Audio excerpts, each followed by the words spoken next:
مولاي صل وسلم دائما ابدا على حبيبك خير الخلق كلهم۔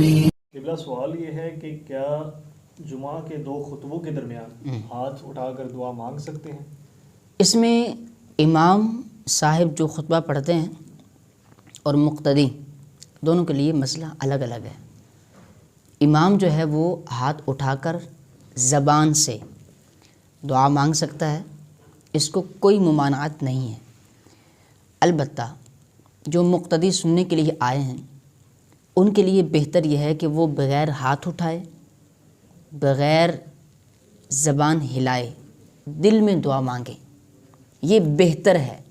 لیکن یاد رکھیں یہاں امام کو بھی احتیاط کرنی چاہیے کہ اس کو اگرچہ اس بات کی اجازت ہے کہ وہ ہاتھ اٹھا کر زبان سے دعا مانگے، لیکن چونکہ مقتدیوں کو منع ہے تو اگر امام کرے گا تو لوگ کہیں گے امام صاحب کرتے ہیں تو ہم کیوں نہ کریں، تو اس لیے امام کو بھی چاہیے کہ وہ دل ہی میں دعا کر لے۔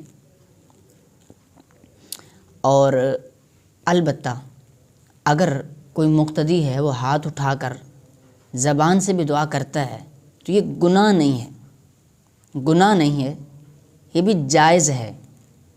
بہتر یہ ہے کہ مقتدی کے لیے بہتر یہ ہے ہاتھ اٹھائے بغیر دل کے اندر دعا کرے۔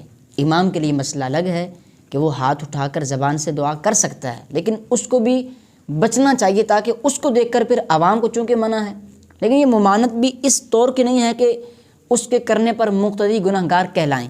جیسے کہ بعض لوگ اپنی جہالت کی وجہ سے ایسا سمجھتے ہیں کہ جو مقتدی ہاتھ اٹھا کر زبان سے دعا کرتے ہیں تو وہ گناہ گار ہوتے ہیں۔ یہ غلط مسئلہ ہے، گناہ گار نہیں ہوتے۔